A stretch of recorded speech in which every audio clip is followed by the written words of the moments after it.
நம்ம சனாதன இந்து மதத்துல காசி யாத்திரையை ரொம்ப முக்கியமா சொல்லி இருக்கு. மனுஷனா பிறந்த ஒவ்வொருத்தரும் லைஃப்ல ஒரு டைமானும் ஒரு தரமானும் காசிக்கு யாத்திரை பண்ணணும், கங்கையில ஸ்நானம் பண்ணணும் அப்படிங்கிறது ஒரு விதியா சொல்லப்பட்டிருக்கு. இன்னி வரைக்கும் அந்த சம்பிரதாயத்தை நாம எல்லோரும் ஃபாலோ பண்ணிட்டு வரோம். இந்த சம்பிரதாயத்தை ஒட்டி காஞ்சி மகாபெரிவாளும் காசி யாத்திரை பண்ணினா. இந்த காஞ்சி மகாபெரிவா பண்ணின காசி யாத்திரைங்கிறது ரொம்ப அமானுஷ்யமானது. 21 வருஷம் பண்ணினார். 1919 வருஷத்திலேருந்து 1939 வருஷம் வரைக்கும் 21 வருஷம் காசி யாத்திரை பண்ணினார்.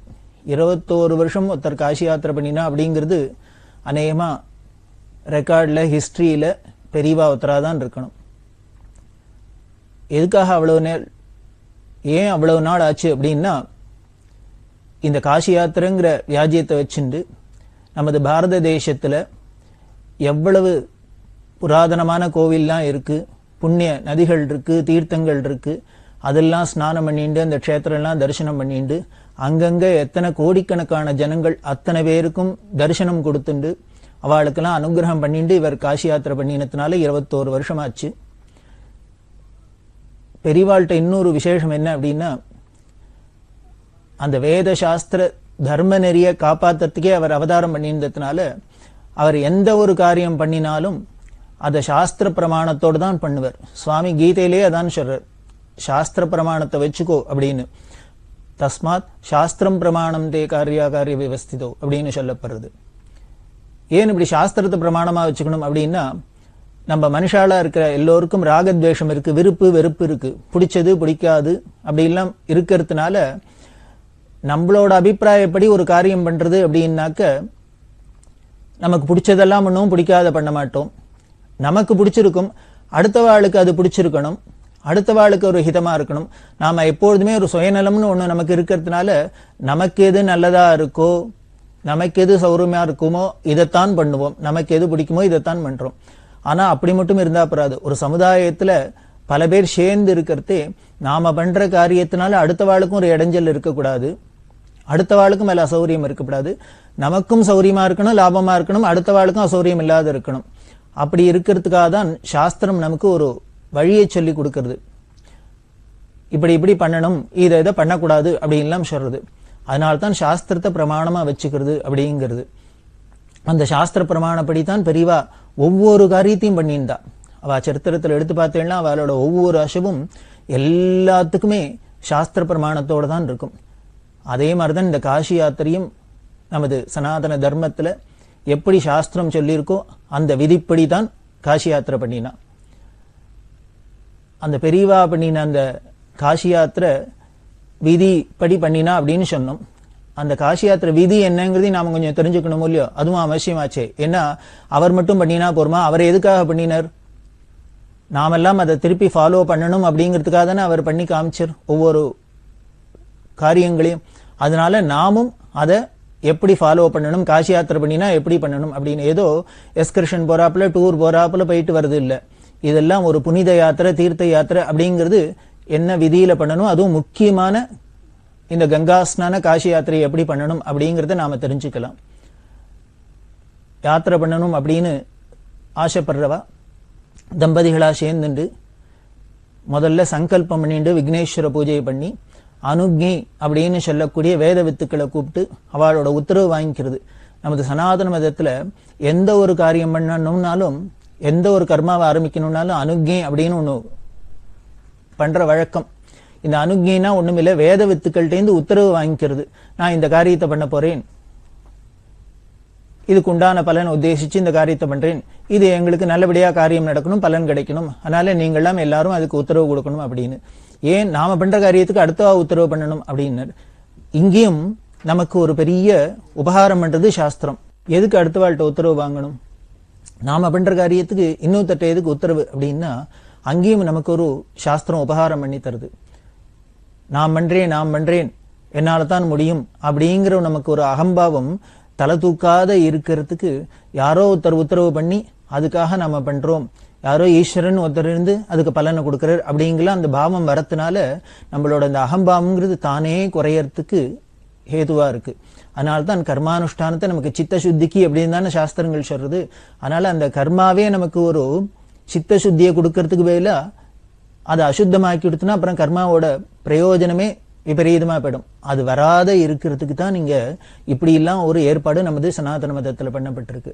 அதுபடி முதல்ல இந்த காசி யாத்திரை பண்றதுக்கு வேத வித்துக்கள்டேந்து உத்தரவு வாங்கிக்கிறது, அது அனுக்ஞை அப்படின்னு சொல்றோம். அதை முடிச்சுண்டு நாம முதல்ல கிளம்பி போக வேண்டிய இடம் ராமேஸ்வரம். அந்த ராமேஸ்வரம் போறதுக்கு முன்னால உப்பூர் அப்படின்னு ஒரு ஊர் இருக்கு ராமேஸ்வரத்துக்கு பக்கத்துல. அது மகாகணபதி க்ஷேத்திரம். அங்கதான் ராமாவதார காலத்துல சமுத்திரத்துக்கு அணைகட்டி லங்கைக்கு போய் ராவணனை சம்ஹாரம் பண்ணி சீதையை மீட்கணும் அப்படிங்கிற ஒரு பெரிய காரியம் பண்ண வேண்டியது இருந்ததுனால ராமர் அங்க முதல்ல மகாகணபதியை பிரதிஷ்டை பண்ணி பிரார்த்தனை பண்றார். எந்த ஒரு காரியம் தொடங்கி அது தடங்கல் இல்லாத நிறைவேறணும் அப்படின்னா அதுக்கு கணபதியான விநாயகரை வழிபடுறது அப்படிங்கிற ஒரு சம்பிரதாயப்படி ராமரும் இந்த ராவண சம்ஹாரம் சீதையை மீட்கிறதெல்லாம் நிர்விக்னமா நடக்கணும் அப்படிங்கிற பிரார்த்தனையில மகாகணபதியை பூஜை பண்ணினர். அந்த மகாகணபதியை பிரதிஷ்டை பண்ணினர். அதுதான் உப்பூர்ல கணபதியா இருக்கு. சாதாரண மனுஷா பிரதிஷ்டை பண்ண மகாகணபதியை காட்டிலும் இந்த ராமர் கையாலேயே பிரதிஷ்டை பண்ண கணபதியா இருந்தா சாநித்தியம் ஜாஸ்தி அப்படிங்கிறதுனால அந்த உப்பூர்ல மகாகணபதியை தரிசனம் பண்ணிக்கணும். அதுக்கப்புறம் அடுத்தது தேவிப்பட்டணம் அப்படிங்கிற இடம். அந்த தேவிப்பட்டினத்துல போய் நவகிரகங்களை தரிசனம் பண்ணும். நவபாஷாணம் அப்படின்னு சொல்லுவா. ராமர் முதல்ல பிள்ளையார வழிபட்டர், அடுத்தது கிரகப்பிரீதி அப்படின்னு நம்ம பண்ற வழக்கம்.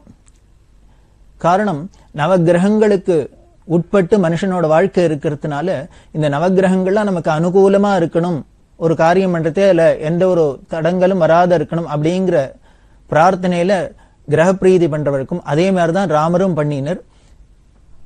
எப்படி பண்ணினார் அப்படின்னா 9 கல்ல நட்டு அதுல நவகிரகங்களையும் ஆவாகனம் பண்ணி அவர் பிரார்த்தனை பண்ணிட்டார். அதனாலே நவபாஷாணம் அப்படின்னு இன்னமும் இருக்கு. அந்த நவபாஷாணத்துல போய் கிரகங்கள் எல்லாம் வழிபட்டு அவளோட அனுகிரகத்தோட அடுத்தது போக வேண்டியது ராமேஸ்வரம். துவாதச ஜோதிர்லிங்க க்ஷேத்திரத்துல ஒண்ணும் பெரிய உயர்ந்த க்ஷேத்திரம்.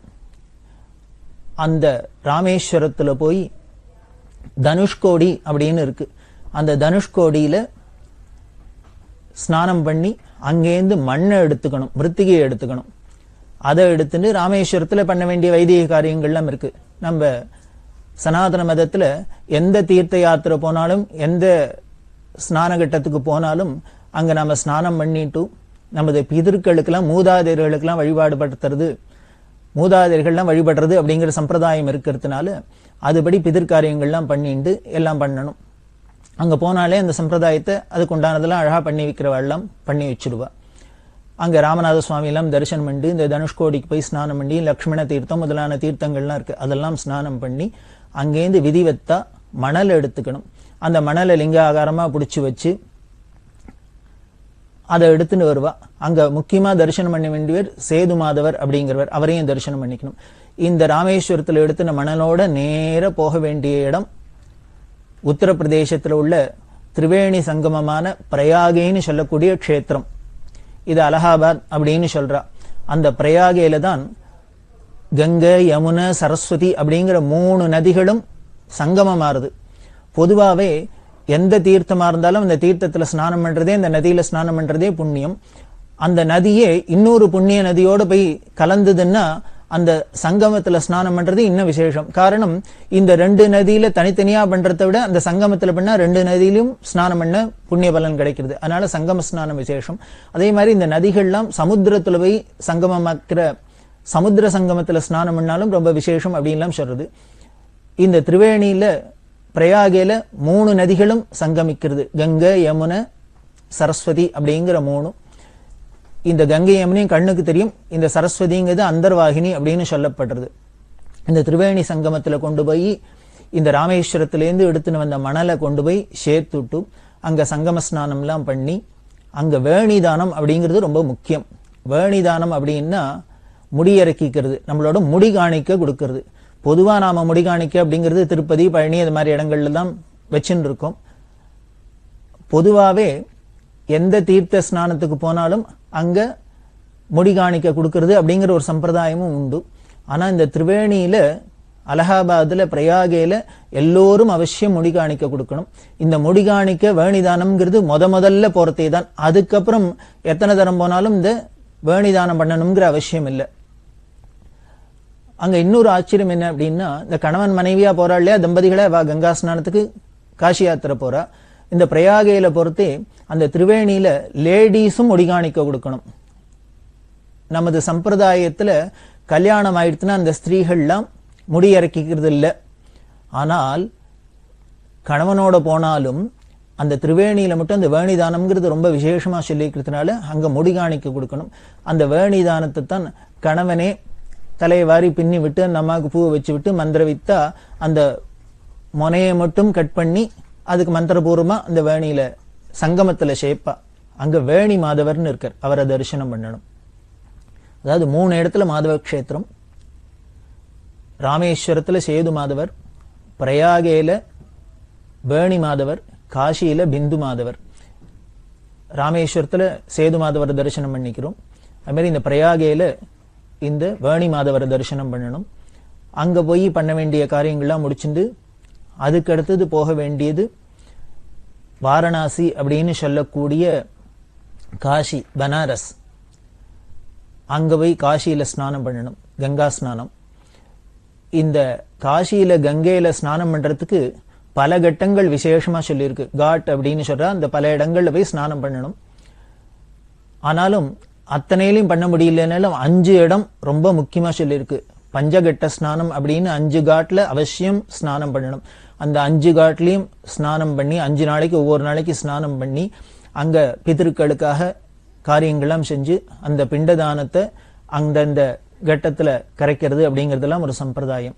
இப்படி பஞ்சகட்ட ஸ்நானம் பண்ணி விஸ்வேஸ்வரர், விஷாலாட்சி, அன்னபூரணி,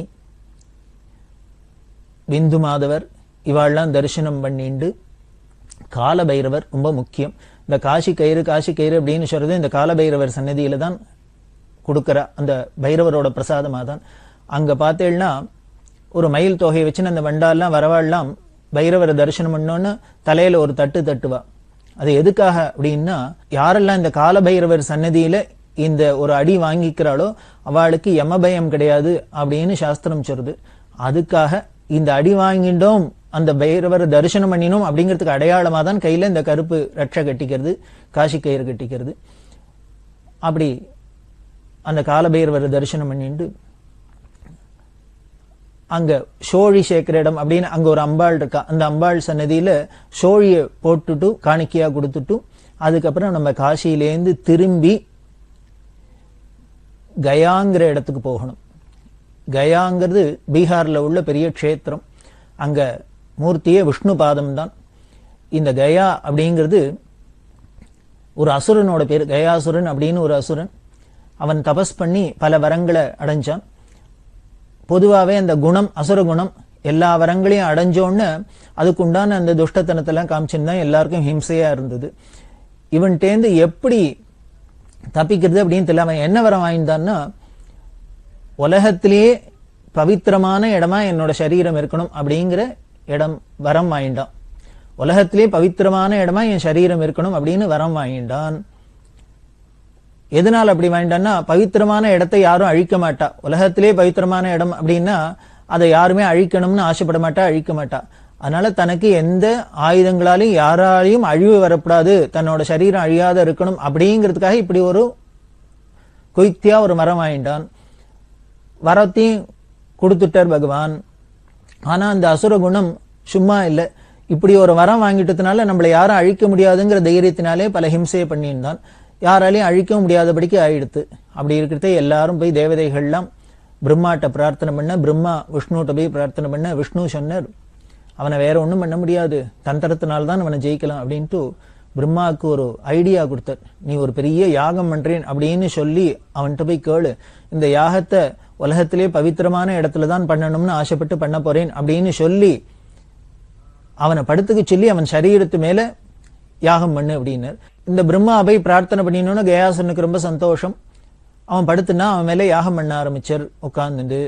ஆனா ஒருத்தர் மனுஷா மேல உட்கார்ந்துட்டு அக்னியை மூட்டி யாகம் பண்ணினா அவனை இப்படி ஆட்டுறான் அப்படி ஆட்டுறான், கையாட்டினா காலாட்டினான், இப்படி எல்லாம் இடைஞ்சல் பண்ண என்ன பண்றதுன்னு தெரியல. உடனே விஷ்ணுவை பிரார்த்தனை பண்ண விஷ்ணு வந்தார். விஷ்ணு என்ன பண்ணினா, இந்த யாகம் முடிகிற வரைக்கும் நீ அசையாத இருக்கிறதுக்காக நான் காலை வச்சு அழுத்தி பிடிச்சுக்கிறேன், அந்த யாகம் முடிஞ்சோடனே நான் காலை எடுத்துடுறேன், அப்புறம் நீ ஏந்திருக்கலாம் அப்படின்னு அவன்கிட்ட சொல்லிட்டு காலை தூக்கி அவன் மேல வச்சார். விஷ்ணு பாதத்தை வச்சு அமிழ்த்தினர்.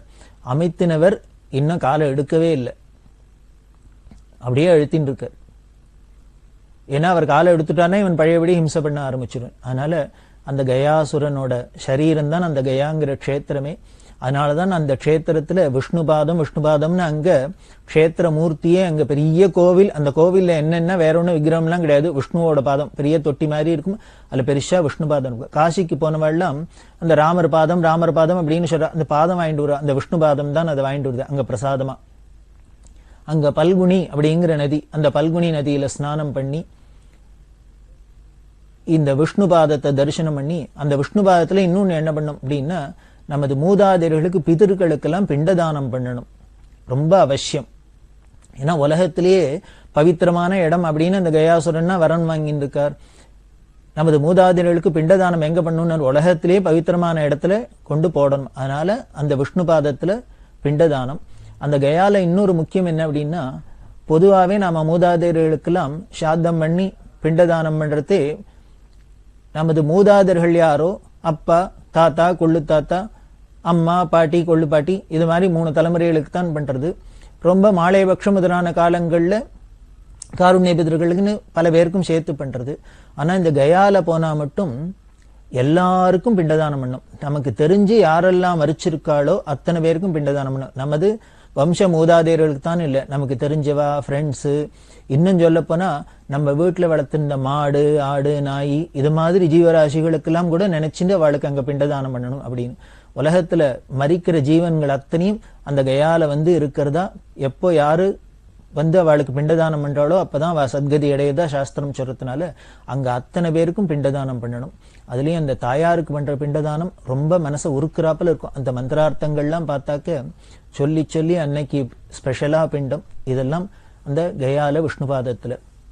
அதுக்கப்புறம் அங்க அக்ஷயவடம் அப்படின்னு இருக்கு, அதாவது ஆலமரம்.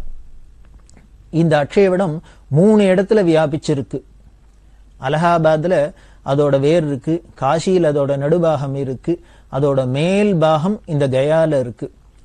அந்த அக்ஷயவடத்துல போய் பிதர்களுக்கு சாத்தம் பண்ணி அங்க பிண்டதானம் பண்ணணும், பிண்ட பிரதானம் பண்ணணும். பண்ணினாதான் நமது மூதாதையர்கள்லாம் கரையேறா அப்படின்னு சாஸ்திரம் சொல்றது. அதனால அந்த கயால பிதற்காரியங்கள்லாம் பண்ணணும்.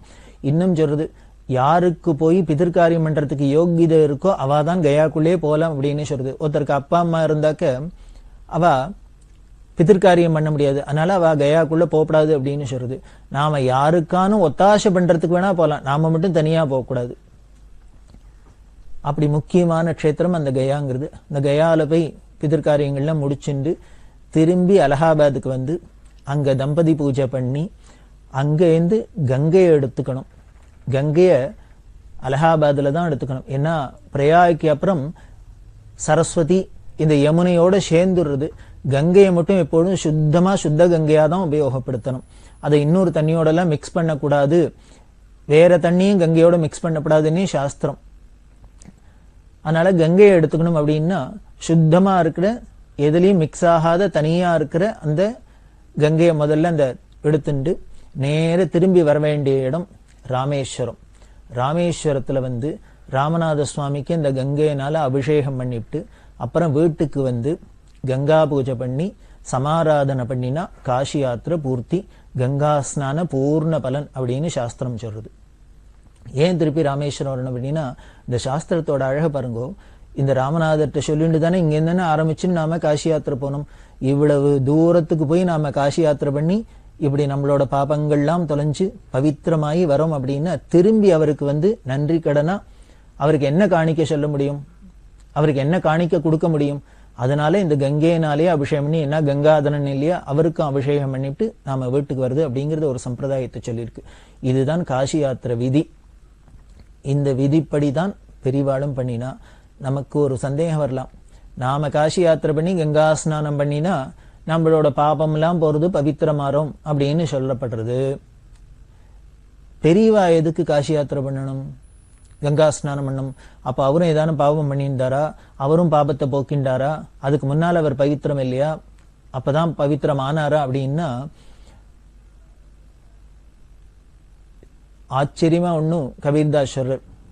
நாமெல்லாம் கங்கா ஸ்நானம் பண்றதுங்கிறது நம்மளோட பாபத்தை போக்கிண்டு பவித்திரமாக, மகான்கள்லாம் சாதுக்கள்லாம் அவதார புருஷாலாம் போய் கங்கா ஸ்நானம் பண்றது கங்கையை பவித்திரமாக்க அப்படிங்கிற. கங்கா மாதா எழுதாளாம், எல்லாரும் அவாவா நித்தியம் ஸ்நானம் பண்ணி தங்களோட பாவத்தெல்லாம் கழுவிட்டு போறா. இப்படி டன் கணக்கா ஏறிடுறது, இந்த பாவத்தெல்லாம் நாங்க உண்டு எங்க தொலைக்கிறது அப்படின்னு பரமேஸ்வரன் அழ. பரமேஸ்வரன் சொன்னாராம், நீ எங்கேயும் எடுத்துன்னு போய் கழிக்க வேண்டாம், நீ அங்கேயே இரு. உன்னால தாங்க முடியாதுன்னு உன்னால ஓவர்லோடு ஆறாப்புல இருந்ததுனால் நான் என்னோட அவதார மகிமையினால அந்த பாதத்தை வச்சு உன்னோட பாவங்கள்லாம் போக்குறேன், உன்னை பவித்திரமாக்குறேன் அப்படின்னு சொன்னாதா சொல்லப்படுறது. அதனால நாமெல்லாம் கங்கா ஸ்நானம் பண்றது நம்ம பாபத்தை போக்கிக்க, நாம பவித்திரமாக. பெரியவா கங்கா ஸ்நானம் பண்ணினது கங்கையை பவித்திரமாக்க. 4 மாசம் கும்பகோணத்திலேயே யாத்திரை பண்ணியிருந்தா. அதுக்கப்புறம் 1919 வருஷம் வியாச பூஜையை பக்கத்துல வேப்பத்தூர்ங்கிற இடம் இருக்கு, அங்க போய் பெரியவா சாதுர்மாசி விரதம் இருந்தா. அந்த வருஷத்து நவராத்திரி பூஜையும் அந்த ஊர்லயே பண்ணினா.